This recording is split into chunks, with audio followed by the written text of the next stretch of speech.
પંચમહાલ જિલ્લાના રમણીય અને કુદરતી નજારાઓની ભેટ સમાન જાંબુઘોડા તાલુકામાંથી ખૂબ જ ગંભીર અને ચોંકાવનારા સમાચાર સામે આવ્યા છે અને આ સમાચાર છે ભ્રષ્ટાચારના, આ સમાચાર છે બેદરકારીના, આ સમાચાર છે એક પૂર્વયોજિત કાવતરું રચીને સરકારની તિજોરીને ધુમ્મો મારવાના અને આ તમામ ભ્રષ્ટાચાર અને બેદરકારીમાં સરકારી બાબુઓ લિપ્ત છે।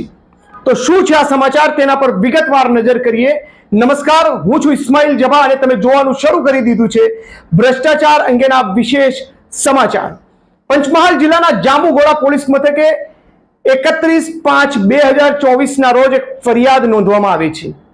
આ ફરિયાદના ફરિયાદી છે શોએબ ઇસ્માઇલ લોઢા, જેઓ સરકારી અમલદાર છે અને ગોધરા કલેક્ટર ઓફિસ ખાતે ઇન્ચાર્જ ચીટનીશ ટુ કલેક્ટર તરીકે ફરજ બજાવી છે અને આ ફરિયાદમાં જેના ઉપર આરોપ છે એ તમામ 7 જેટલા સરકારી અધિકારીઓ અને કર્મચારીઓ છે, જેઓ પર 406, 465, 471 અને પૂર્વ આયોજિત કાવતરાની કલમ 120B હેઠળ જાંબુઘોડા પોલીસ મથકે ગુનો નોંધાયો છે।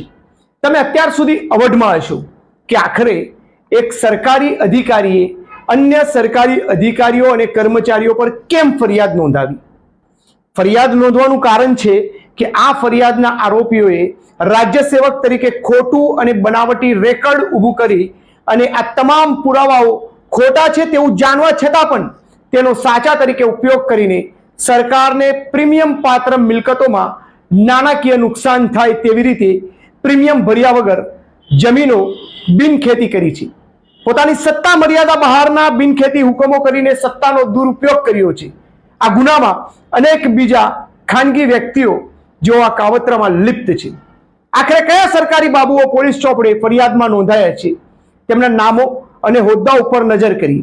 આ ફરિયાદમાં આરોપી નંબર 1 છે જગદીશ ડી પાદરિયા, તત્કાલીન સર્કલ ઓફિસર અને ઇન્ચાર્જ નાયબ મામલતદાર ઈ ધારા શાખા જાંબુઘોડા। આરોપી નંબર 2 છે AL બામણિયા, તત્કાલીન ઇન્ચાર્જ તાલુકા વિકાસ અધિકારી જાંબુઘોડા। આરોપી નંબર 3 છે SO પારેખ, તત્કાલીન સિનિયર ક્લર્ક અને ઇન્ચાર્જ તાલુકા વિકાસ અધિકારી જાંબુઘોડા। આરોપી નંબર 4 છે RM સોલંકી, તત્કાલીન મહેસૂલ ક્લર્ક જાંબુઘોડા। આરોપી નંબર 5 છે SM દેસાઈ, તત્કાલીન તાલુકા વિકાસ અધિકારી જાંબુઘોડા, હાલ તેઓ નિવૃત્ત છે। આરોપી નંબર 6 KV પરમાર, તત્કાલીન મહેસૂલ ક્લર્ક અને હાલ તેઓ નિવૃત્ત છે, જાંબુઘોડા ખાતે તેઓ પણ ફરજ બજાવતા હતા। આરોપી નંબર 7 KP દવે, તત્કાલીન મામલતદાર જાંબુઘોડા। આ તમામ સરકારી અધિકારી અને કર્મચારીઓએ ભેગા મળીને પૂર્વયોજિત કાવતરું રચીને સરકારની તિજોરીને ભારે નુકસાન કર્યું હોવાનું સામે આવતા તેઓની સામે આ ફરિયાદ નોંધવામાં આવી છે। હવે આ તમામ કૌભાંડ બહાર કેવી રીતે આવ્યું એ પણ ખૂબ જ રસપ્રદ કહાની છે। નાયબ કલેક્ટર અને પ્રાંત અધિકારી હાલોલ 26/4/2023 ના રોજ સ્વાગત કાર્યક્રમ અંતર્ગત મામલતદાર કચેરી જાંબુઘોડા જાય છે। સ્વાગત કાર્યક્રમ પૂરો કરીને નાયબ કલેક્ટર જાંબુઘોડાની મામલતદાર કચેરીની ઈ ધારા શાખામાં આકસ્મિક મુલાકાતે જાય છે, જેમાં તેઓ ફેરફાર થયેલી નોંધોની તપાસ કરે છે, જેમાં 36 જેટલા હકપત્રોની નોંધો જે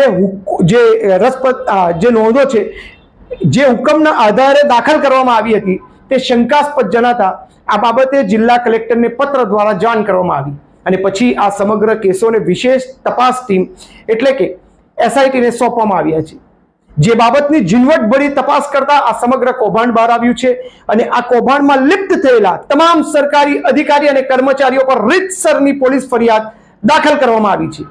હાલ આ કેસના તમામ આરોપીઓ પોલીસની પકડથી બહાર છે, દૂર છે અને તેમને જબ્બે કરવા માટે પોલીસ પણ પ્રયાસો કરી રહી છે। એક તરફ રાજ્ય સરકાર ભ્રષ્ટાચારને નેસ્તો નાબૂદ કરવા માટે અથાગ પ્રયાસો કરે છે, ત્યારે કોઈક ને કોઈક ખૂણામાં બેઠેલા અધિકારીઓ છાની રીતે પોતાનું કર્તવ્ય કરી નાખે છે, પણ છતાંય સરકારના અન્ય અધિકારીઓની ચાંપતી નજરમાં આ ભ્રષ્ટાચારીઓ સપડાઈ જતા હોય છે, જેવી રીતે આ સમગ્ર ઘટનામાં થયું છે। આ વિડીયો તમે ફેસબુક ઉપર જોઈ રહ્યા છો તો અમારા પેજને લાઈક અને શેર કરજો, યુટ્યુબ પર જોઈ રહ્યા છો તો અમારી ચેનલને સબસ્ક્રાઇબ કરજો, બેલ આઇકન હશે ટચ કરજો તાકે આવા જ સમાચારો સાથે આપણે નિરંતર જોડાયેલા રહીએ। શુક્રિયા।